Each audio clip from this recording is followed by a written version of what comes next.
Dear student, welcome to Advait education. मैं अंकित जैन और आज मैं आपके लिए लेके आया हूं 12th session of question series. Again ये question series concrete technology topic के ऊपर रहने वाली है और इसमें हम बात करेंगे कि किस तरीके से हमारा अप्रोच रहना चाहिए क्वेश्चंस को। और आज मैं कुछ आपके लिए कुछ स्पेशल क्वेश्चंस लेके आया हूं जो कि क्रीप और श्रिंकेज पे है। तो आइए स्टार्ट करते हैं 12th session of question series on concrete technology. Question series 12। तो आइए हम अब स्टार्ट करने वाले हैं 12th session of our question series. Again ये बेस्ड रहने वाला है कंक्रीट टेक्नोलॉजी टॉपिक पर, ठीक है। तो आइए स्टार्ट करते हैं फर्स्ट क्वेश्चन से। फर्स्ट क्वेश्चन है स्टडी द फॉलोइंग स्टेटमेंट्स। तो यहां पे हमें दो स्टेटमेंट्स गिवन है और इनको हमें जज करना है और बताना है कि इनमें से कौन सा सही है और उस पर बेस्ड कुछ ऑप्शंस हैं, उनको हमें करेक्ट ऑप्शन को सिलेक्ट करना है, ठीक है। तो फर्स्ट स्टेटमेंट है for constant WYC ratio फाइनर sand decreases the workability, ठीक है। यदि हम बात करें कंक्रीट की वर्केबिलिटी को लेकर और जिसमें WYC रेशियो कांस्टेंट है, मतलब यदि हम किसी कारण से सीमेंट का क्वांटिटी इंक्रीज कर रहे हैं तो वाटर भी उसी प्रोपोर्शन में हम इंक्रीज कर रहे हैं, यदि ऐसा कंडीशन है तो हमने इसमें एक चीज इंप्रूव की, एक चीज बदली कि हमने जो सैंड यूज कर रहे थे उसमें फाइनर सैंड यूज कर लिया है। तो क्या करता है ये वर्केबिलिटी को डिक्रीज करता है क्या, ठीक है। तो ये एक बात यहां पे आती है। तो हाँ, ये डिक्रीज करेगा क्योंकि इसके कारण सरफेस एरिया बहुत ज्यादा बढ़ने वाला है, ठीक। क्या करता है, इंक्रीजेस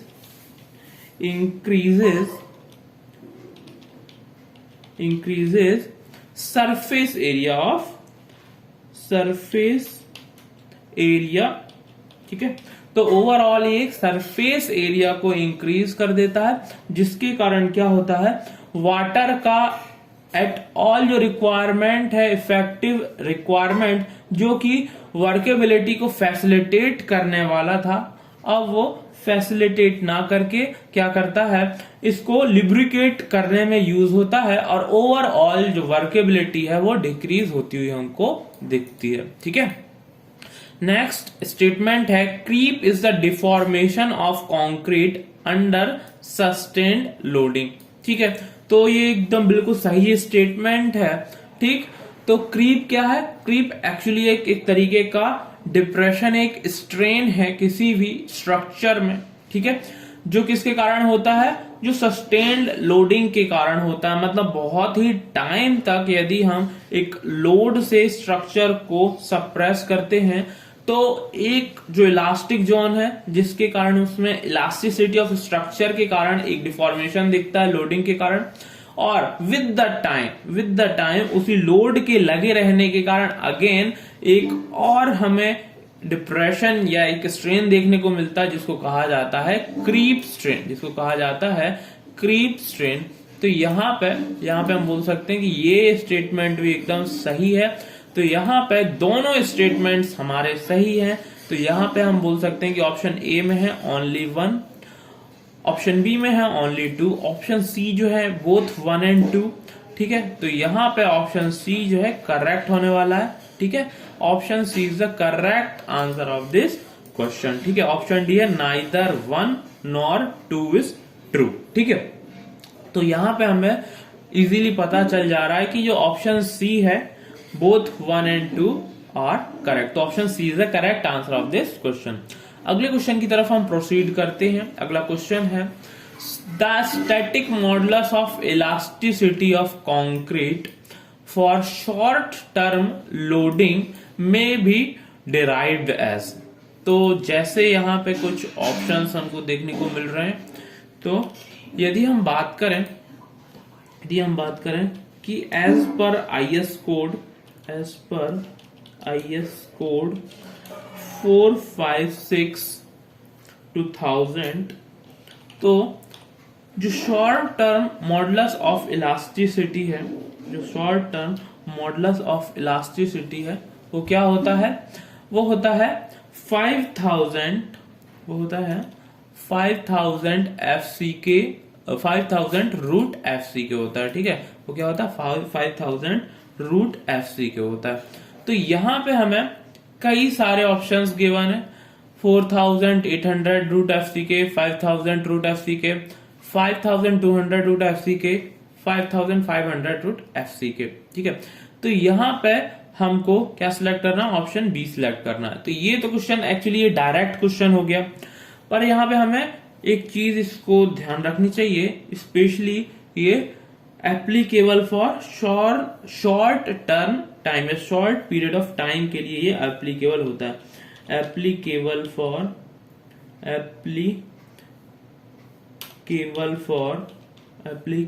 फॉर शॉर्ट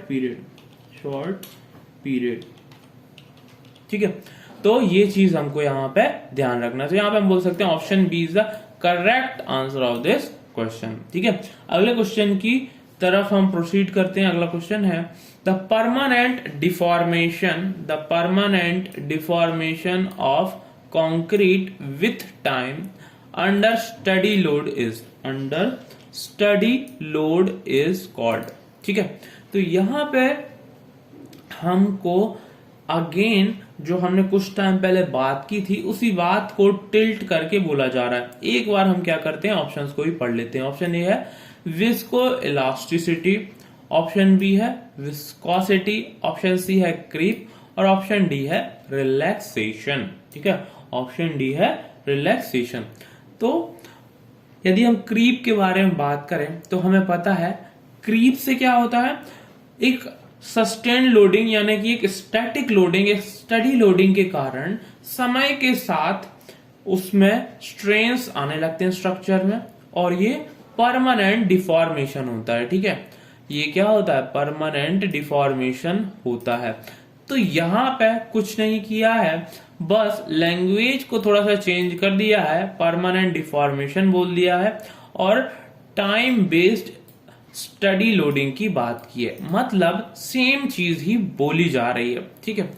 तो यहाँ पे ये चीज बिल्कुल क्रीप को इंडिकेट कर रही है, ठीक है। तो यहाँ पे हम डायरेक्टली डेफिनेशन से बोल सकते हैं कि option C is the correct answer of this question, ठीक है।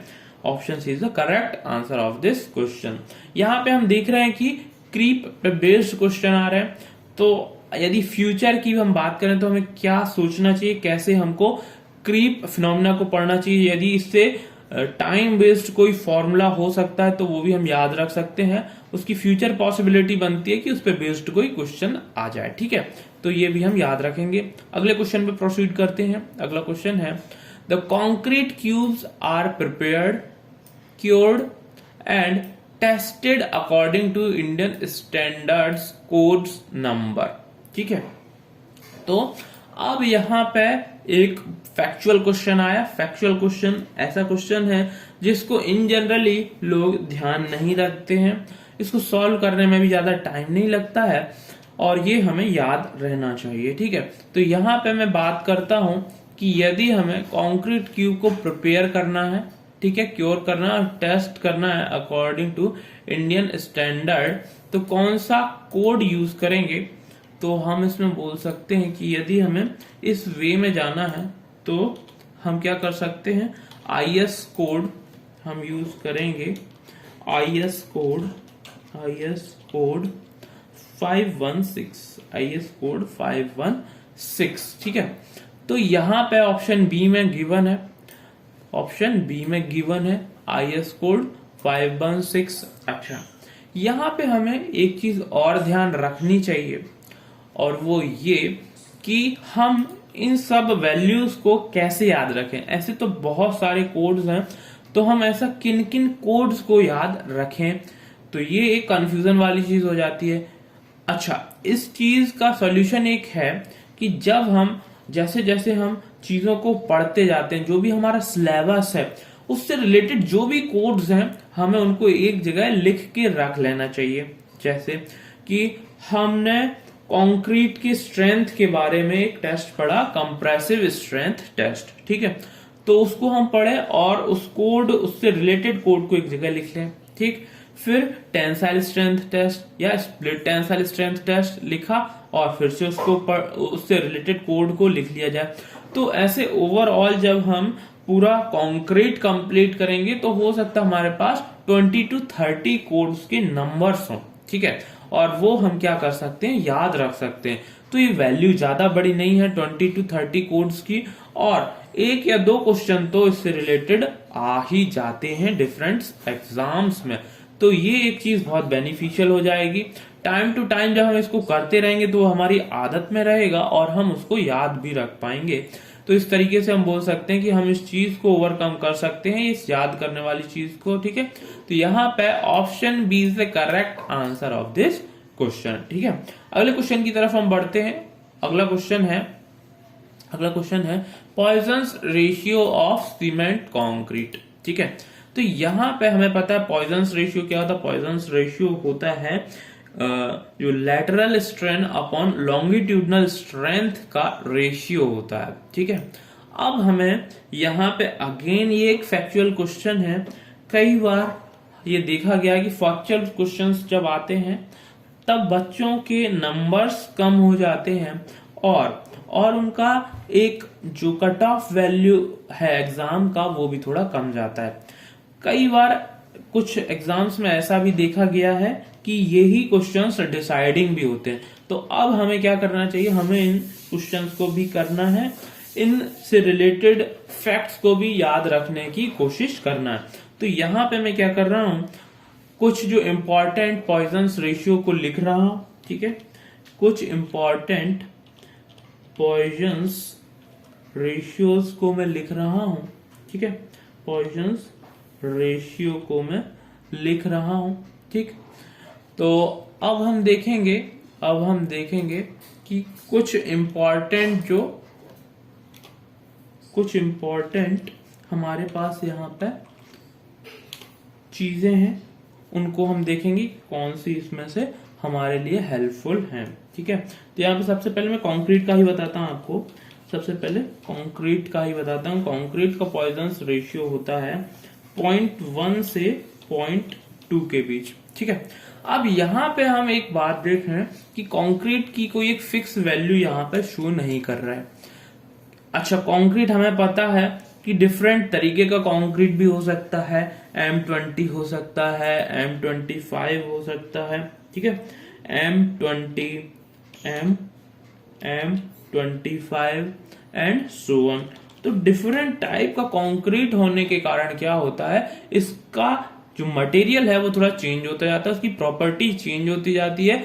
तो एक फिक्स्ड वैल्यू यहाँ पे हमको देखने को नहीं मिलती, ठीक है।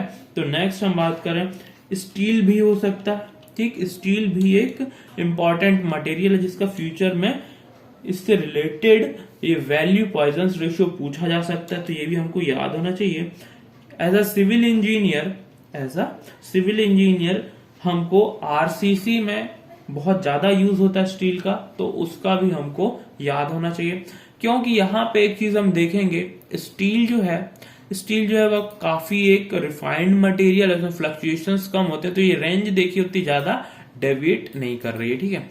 अब इसी की हेल्प से हम बोल सकते हैं कि यहाँ पे यदि हमारा कंक्रीट 0.1 से 0.2 के बीच होल्ड करता है पॉइजन्स रेशियो को, तो यहाँ पे कौन सा ऑप्शन सही होने वाला है। A 0.28, option B 0.5, option C 0.4 और ऑप्शन डी 0.15। तो यहाँ पे एक 0.15 जो वैल्यू है सही होने वाली है, ठीक है। 0.15 सही होने वाली है और हम इस चीज को याद रखेंगे, साथ में स्टील का पॉइजन्स रेशियो भी याद रखेंगे। अब हमें यहाँ से फैक्चुअल क्वेश्चन से एक चीज और सीखने को मिलती है कि we should learn some more constant related to concrete and steel, like temperature से रिलेटेड या टेम्परेचर और दूसरे भी जो पैरामीटर्स हो सकते हैं वो हमें कंक्रीट और स्टील से रिलेटेड याद होने चाहिए, क्योंकि ये कंस्ट्रक्शन में बहुत ज्यादा यूज होते हैं ये दोनों मटेरियल। इस कारण से ये दो मटेरियल इंपॉर्टेंट भी हो जाते हैं। तो वैसी चीजें हमको याद होनी चाहिए, ठीक है। अगले क्वेश्चन की तरफ प्रोसीड करते हैं। अगला क्वेश्चन है the leaching action in concrete is the example of. ठीक है, अब यहां पे लीचिंग एक्शन की बात की जा रही है कंक्रीट में। ठीक, लीचिंग एक्शन से क्या मतलब है, तो कुछ ऐसे प्लेसेस हो सकते हैं, कुछ ऐसे प्लेसेस हो सकते हैं जहां पे पॉसिबिलिटी हो कि बहुत ज्यादा वाटर से वो जो स्ट्रक्चर एक्सपोज्ड हो। ठीक है, some structure are exposed to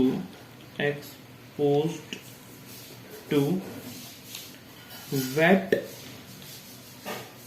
conditions। ठीक है, वेट कंडीशन से बहुत ज्यादा एक्सपोजर स्पेशली कौन से, कंक्रीट स्ट्रक्चर होना चाहिए। ठीक है, कंक्रीट स्ट्रक्चर्स। तो उसमें क्या होता है, उस केस में क्या होता है, लीचिंग कंडीशन होती है, लीचिंग फिनोमिना आकर होता है। कैसे, हमें पता है कंक्रीट जो है हार्ड होने के बाद कौन कौन से उसमें कंपाउंड्स होते हैं, हमें पता है C3S, C2S, C3A। ठीक है, तो हार्डन्ड कंक्रीट कंपाउंड देखते हैं, hardened compound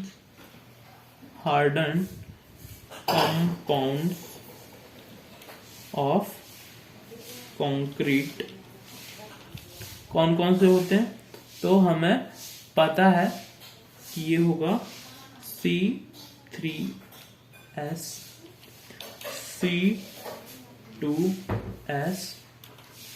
and so on. ठीक है, तो C किस चीज को रिफर करता है, लाइम को रिफर करता है, कैल्शियम कार्बोनेट को रिफर करता है। ठीक है, तो क्या होता है जब वेट कंडीशन होती है, ठीक है, जब वेट कंडीशन होती है किसी कंक्रीट में, ठीक है, ये कौन सा कंक्रीट होगा, हार्डन्ड कंक्रीट होगा। कौन सा कंक्रीट होगा, हार्डन्ड कंक्रीट होगा। ठीक है, उस केस में यदि वहां पे बहुत लंबे समय तक एक्सपोजर रहेगा वेट कंडीशन का, तो क्या होता है, वहां पे जो कैल्शियम कार्बोनेट है या जो लाइम है जो हार्डन कंक्रीट में, वो क्या करता है, उसमें डिसॉल्व होने लगता है।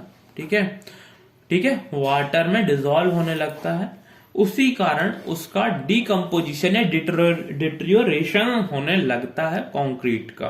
ठीक है, तो ये वेट कंडीशन क्या करती है, dissolve the lime, dissolve the lime. ठीक है, या कैल्शियम कार्बोनेट लिख सकते हैं, कैल्शियम कार्बोनेट इन वाटर। ठीक है, और इसका डिट्रियोरेशन स्टार्ट हो जाता है, या फिर बोल सकते हैं इसका डिकम्पोजिशन स्टार्ट हो जाता है। तो हम यहां पे बोल सकते हैं कि यहां पे क्या होने वाला है, ऑप्शन ए। ठीक है, option is the correct answer of this question. क्या होगा, लीचिंग एक्शन के कारण क्या होने वाला है, डिकम्पोजिशन या डिट्रियोरेशन होने वाला है। ठीक है, अब हम अगले क्वेश्चन की तरफ प्रोसीड करते हैं। अगला क्वेश्चन है question 7th, shrinkage in concrete increases it's. ठीक है, तो कंक्रीट में यदि श्रिंकेज हो रहा है तो क्या होगा, तो जनरली श्रिंकेज का जितना भी इफेक्ट है सारा नेगेटिव इफेक्ट ही हमें देखने को मिलता है, क्योंकि जनरली श्रिंकेज के कारण क्रैक्स बनते हैं। ठीक है, तो यहां पे बोला जा रहा है कि इसमें से कौन सी चीज इंप्रूव होगी। ठीक है, तो यदि हम श्रिंकेज के बेसिक मीनिंग पे जाएं, यदि श्रिंकेज के बेसिक मीनिंग पे जाएं, तो श्रिंकेज का मतलब है लेस इन वॉल्यूम्स, मतलब लेस इन वॉल्यूम, मतलब ओवरऑल हम बोल सकते हैं कि वॉल्यूम जो है डिक्रीज हो रहा है। वॉल्यूम डिक्रीज होने से क्या होता है, वॉल्यूम डिक्रीज होने से क्या होता है, it leads to have more resistance with associated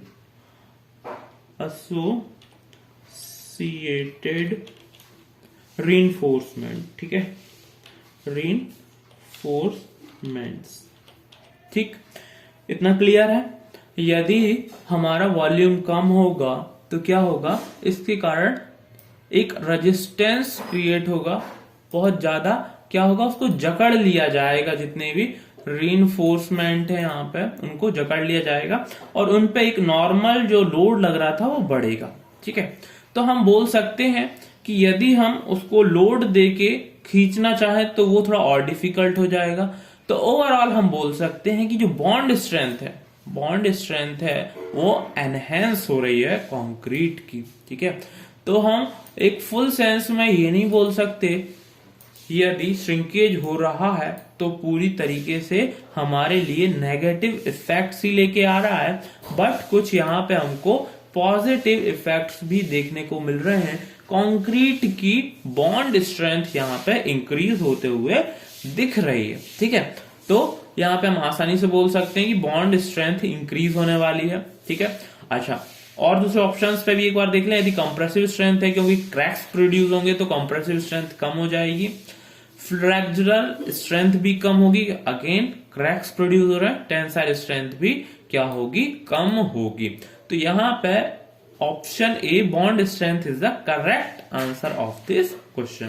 question 8, maximum shrinkage takes place in concrete after drying for. तो यहाँ पे हमें मैक्सिमम श्रिंकेज को बताना है कि मैक्सिमम श्रिंकेज कब पॉसिबल होता है। यदि हम मैक्सिमम श्रिंकेज की बात करें तो ये फिनोमिना टाइम डिपेंडेंट है और जनरली श्रिंकेज हम दो तरीके से इसके दो टाइप में डिवाइड कर सकते हैं, ठीक है। यदि हम इसके टाइप की बात करें तो ये दो तरीके से पॉसिबल है। पहला मैं बोलूं तो पहला होगा यहाँ पे प्लास्टिक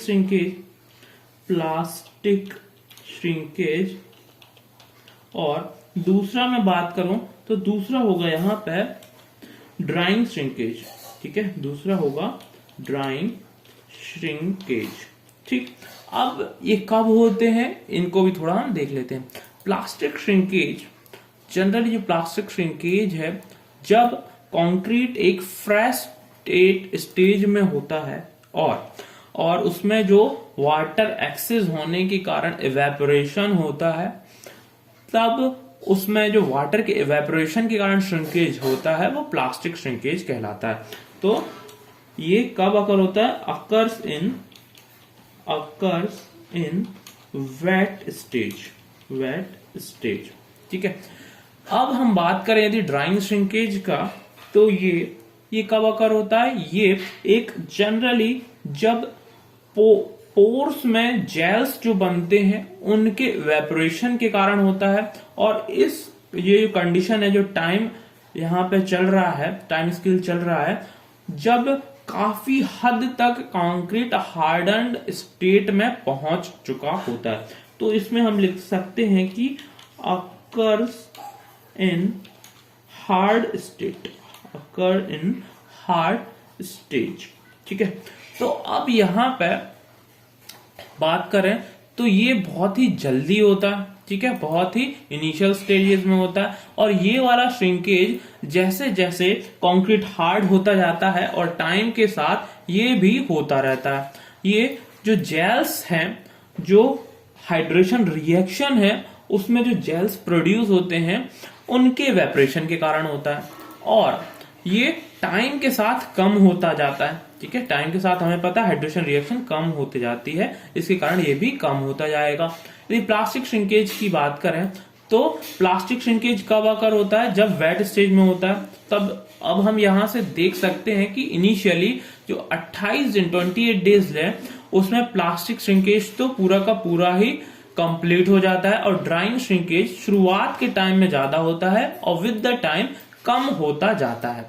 अब हम ऑप्शंस पे जाते हैं। ऑप्शन ए है 28 डेज, ऑप्शन बी है 3 months, ऑप्शन सी है 6 months और ऑप्शन डी है 1 year।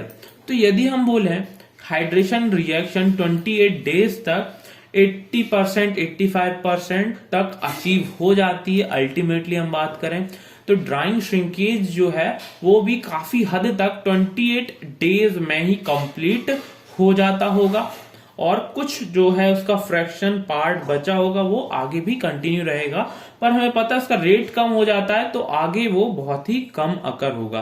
तो ओवरऑल हम यहाँ पे बोल सकते हैं कि जो ऑप्शन ए है 28 डेज में ही मैक्सिमम श्रिंकेज अकर होने वाला है, और आफ्टर दैट श्रिंकेज होता रहेगा पर उसका रेट जो है कम हो जाएगा। ठीक है, ऑप्शन अब हम क्वेश्चन 9 पे आते हैं। क्वेश्चन 9 है under constant load the creep strain in concrete is. ठीक है, तो अगेन क्रीप पे क्वेश्चन है और हमें पता है क्रीप फिनोमिना या क्रीप स्ट्रेन जो है टाइम डिपेंडेंट है, तो हम लिख सकते हैं कि क्रीप स्ट्रेन जो है, क्रीप स्ट्रेन एक टाइम डिपेंडेंट फिनोमिना है। तो creep strain is time dependent. ठीक है, डिपेंडेंट, और ये कम होता जाता है विद द टाइम, एंड लिख सकते हैं and rate of occurrence of creep reduces with time। ठीक है, तो समय के साथ जैसे हम आगे प्रोग्रेस करते जाते हैं तो इसका रेट कम होता जाता है। ठीक है, यहां पे हम बोल सकते हैं कि टोटली टाइम डिपेंडेंट फिनोमिना, और किसके कारण होता है, एक स्टैटिक सस्टेन्ड लोडिंग के कारण ये होता है। अब हम ऑप्शंस पे जाते हैं, तो ऑप्शन ए ही है टाइम डिपेंडेंट, ऑप्शन बी है टेम्परेचर डिपेंडेंट। तो टेम्परेचर से इसका कुछ भी लेना देना नहीं है, ऑप्शन बी पॉसिबल नहीं हो सकता। ठीक है, ऑप्शन सी है मॉइस्चर डिपेंडेंट, मॉइस्चर डिपेंडेंट भी नहीं है। Option D none of these, तो नन ऑफ दीज भी नहीं है। मॉइस्चर डिपेंडेंट यदि है तो श्रिंकेज है। ठीक है, क्रीप बिल्कुल भी नहीं है। ठीक है, तो यहां पे ऑप्शन ए जो है करेक्ट आंसर है, option A is the correct answer of this question. Next हम 10th क्वेश्चन पे आते हैं। Modulus of elasticity for concrete improves by. ठीक है, तो यदि मैं बात करूं जो मॉडुलस ऑफ इलास्टिसिटी है कंप्रेसिव स्ट्रेंथ ऑफ कंक्रीट पे डिपेंड करता है, हमें पता है। ठीक है, तो यहां से हम बोल सकते हैं कि जो modulus of elasticity of concrete is proportional to compressive strength of concrete। तो जैसे जैसे टाइम प्रोग्रेस करता है, टाइम आगे बढ़ता है, हमें पता है कंक्रीट की कंप्रेसिव स्ट्रेंथ क्या होती जाती है, बढ़ती जाती है। ठीक है, तो क्या होगा, मॉडुलस ऑफ इलास्टिसिटी भी बढ़ती जाएगी। ठीक है, तो हम बोलते जाएंगे जैसे जैसे एज कंक्रीट की बढ़ती जा रही है मॉडुलस ऑफ इलास्टिसिटी भी बढ़ती जाएगी, मतलब इंप्रूव होती जाएगी। ठीक है, तो यहां से हम बोल सकते हैं कि जो ऑप्शन बी है करेक्ट है, पर एक बार हम दूसरे ऑप्शंस को भी पढ़ लेते हैं। ऑप्शन ए है शॉर्टर क्यूरिंग पीरियड। ठीक है, ऑप्शन बी है एज, ऑप्शन सी है हायर WYC रेशियो, और ऑप्शन डी है ऑल ऑप्शंस आर करेक्ट। ठीक है, एक बार हम ऑप्शंस पे भी देख लेते हैं। यदि ऑप्शन सी को बोले higher WYC ratio, higher WYC ratio से हमें कंप्रेसिव स्ट्रेंथ कैसी मिलने वाली है, कम मिलने वाली है। ऑप्शन ए को देख लेते हैं शॉर्टर क्यूरिंग पीरियड। तो शॉर्टर क्यूरिंग पीरियड यदि हम रखते हैं तो उसमें से इवेपोरेशन ज्यादा होगा और क्रैक्स बनेंगे, तो कंप्रेसिव स्ट्रेंथ ऑफ कंक्रीट जो है कम मिलेगी और उससे एसोसिएटेड मॉडुलस ऑफ इलास्टिसिटी भी कम होगा। तो यहां पे हम बोल सकते हैं कि एक ऑब्वियस आंसर होने वाला है बी, एज। ओके, तो option B is the correct answer of this question. और आज हमने कुछ क्वेश्चंस किए अगेन, जिसमें कुछ क्वेश्चंस क्रीप पे थे, श्रिंकेज पे थे। ओवरऑल हम रोज ऐसे क्वेश्चंस कर रहे हैं जो कि हमारे प्रिपरेशन को डायरेक्टली बूस्ट करता है, तो ऐसे ही क्वेश्चन हम करते रहेंगे। तो keep tune to Advait education. Good luck, good bye.